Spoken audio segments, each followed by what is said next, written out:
साथों नमस्कार, मेरा नाम है पवन कुमार। आपका स्वागत है राजपथ भारत में।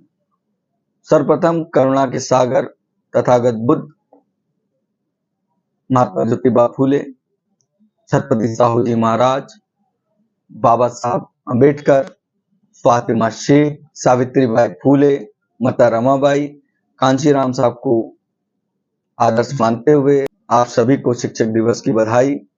कासिम साहब, आपको भी शिक्षक दिवस की बधाई, क्योंकि काफी कुछ पत्रकारिता में सीखने का अनुभव जो मुझे मिल रहा है उसमें पूरा हक कासिम से हो जाता है।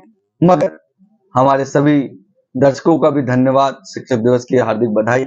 और आज की अहम बात हम शुरू करेंगे। आज की जो बात है उसमें कुछ अलग है। मैं ये बताना इसलिए चाह रहा था, ये बात इसलिए अहम है, ये बात इसलिए अलग है, लगातार यूपी में उपचुनाव को लेकर विश्वनाथ पाल चर्चा में दिख रहे हैं।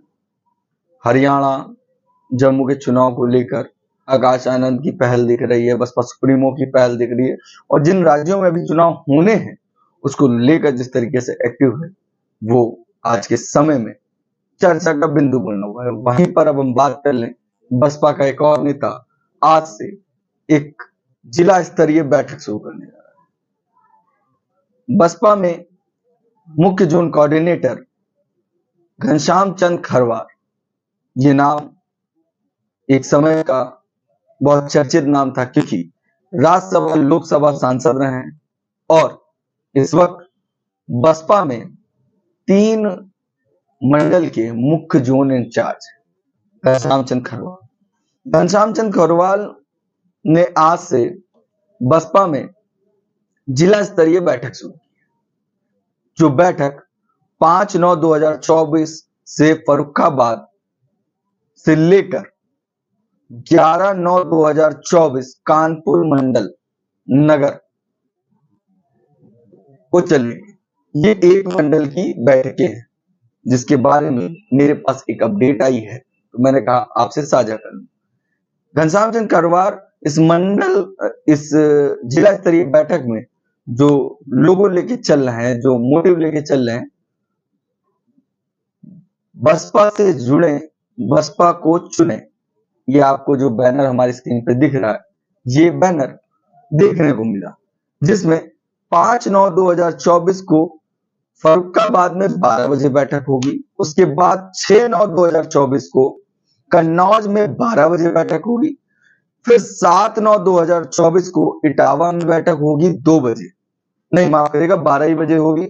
उसके बाद 8/9/2024 को 12 बजे औरैया में बैठक होगी। उसी दिन कानपुर देहात में 2 बजे का समय दिया है, 8/9/2024 को। फिर 11/9/2024 को कानपुर नगर में मंडल कार्यालय में ये बैठक होगी। इन बैठकों में कार्यकर्ताओं से मुलाकात होगी और अहम मुद्दों को लेकर घनश्याम चंद खरवार बात करेंगे और बूथ से लेकर विधानसभा तक पूरी कमेटी का चयन देखेंगे और कहीं ना कहीं काडर भी देंगे। ये बैठकों का दौर अभी मेरे पास ये लेटेस्ट अपडेट आया है, और घनश्याम चंद खरवार के पास कानपुर, झांसी, चित्रकूट मंडल है, जिसमें कानपुर की ये बैठक की लिस्टिंग आई है। तो ये मैंने आपको अपडेट दे दी। मगर इसके साथ एक और बड़ी अपडेट है जो आपके साथ साझा करना चाहते हैं। तमाम शायद चैनलों पर चल भी चुका हो, मगर कई ऐसे चैनल हैं जो इस पर बिल्कुल भी खबर नहीं की है। ये खबर है आकाश आनंद की। जी हाँ, आकाश आनंद कल राजस्थान गए हुए थे और राजस्थान में कार्यकारिणी बैठक की, पार्टी के पदाधिकारियों से मुलाकात की, पार्टी को लेकर वहां की जो अपडेट है, जिन मुद्दों पर काम करना है, किस तरीके से बसपा की वहां की कमेटी काम कर रही है, पूरी गठन को चेक किया और वहां पे बैठक में तमाम विषयों पे बात की। जैसा कि आपने अपडेट में ये फोटोज आपको स्क्रीन पे जो दिख रहे हैं, ये राजस्थान की फोटोज की अपडेट है। वही बात कर लें, आकाश आनंद ने एक और ट्वीट किया, जो कल आकाश आनंद ने बसपा सुप्रीमो के ट्वीट को रिट्वीट मारते हुए इस ट्वीट पर ये बैनर पोस्ट किया और इस बैनर में अगर आप देखेंगे तो लिखा हुआ है, जिनके शासन में कानून का राज रहा, जिनके शासन में सर्वजन खुश रहा, जिनके 4 बार के शासन में लोग आज भी याद करते हैं, जिनके नाम से अपराधी आज भी खौफ खाते हैं, न्यायप्रिय और वंचित, शोषित, गरीबों, मजलूमों की मसीहा आदरणीय बहन जी। शासन, प्रशासन, अनुशासन, ये जो 3 वर्ड हैं, शासन, प्रशासन और अनुशासन, बसपा में ये चीज पूरी तरीके से आज भी देखी जाती है कि शासन, प्रशासन और अनुशासन। जब बसपा की सरकार थी तो शासन में, प्रशासन के पास ये क्रेडिबिलिटी थी कि कोई भी गुंडा माफिया या कोई भी अपराधी अगर गलत कार्य करता है तो तुरंत उस पर कार्रवाई होती थी, चाहे आम आदमी जैसे ही पुलिस के पास पहुंचती थी, पुलिस उसकी पूरी मेहनत करती थी। ये बात आकाश आनंद ने दिखाया। और अनुशासन की बात कर ले तो बसपा में भी आज भी जो पार्टी का पदाधिकारी जिस लेवल पर है, जिस पद पर है, उस औहदे की गरिमा पार्टी के तमाम पदाधिकारी बनाए रखे हुए हैं और उसी हिसाब से उनका जो बैनर या फ्लैक्स बनता है, उसी औहदे के हिसाब से फोटो भी लगती है।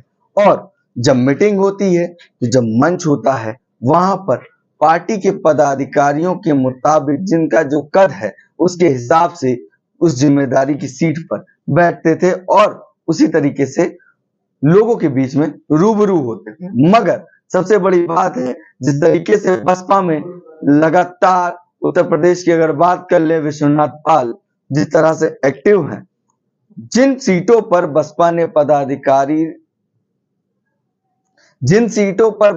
ने अपने प्रत्याशी घोषित कर दिए हैं लगातार विश्वनाथ पाल, वहां पर उन प्रत्याशियों से लोगों को मिला रहे हैं, रूबरू करवा रहे हैं। दूसरी चीज, सबसे बड़ी चीज है कि हर प्रत्याशी को लोगों के बीच ले जाकर उनको बैठ करवा रहे हैं। उसी तरीके से घनश्याम खरवार ने ये नया रूप बनाया है पार्टी को 2027 के लिए बेहतर नतीजे के लिए एक एक विधानसभा में एक एक बूथ को लेकर पूरी मजबूती के साथ ये जिला स्तरीय बैठक ऑर्गेनाइज कराई है। ये बैठक अगर देखी जाए, 7 बैठकें एक जिला पर 7 बैठकें कानपुर मंडल पर करवाई हैं और इनमें तय होगा कि क्या पार्टी के जो पदाधिकारी हैं वो काम अपनी पूरी जिम्मेदारी से निभा रहे हैं कि नहीं। इस चीज को देखा जाएगा, क्योंकि माना जा रहा है कि तमाम जगहों पर पार्टी में कहीं ना कहीं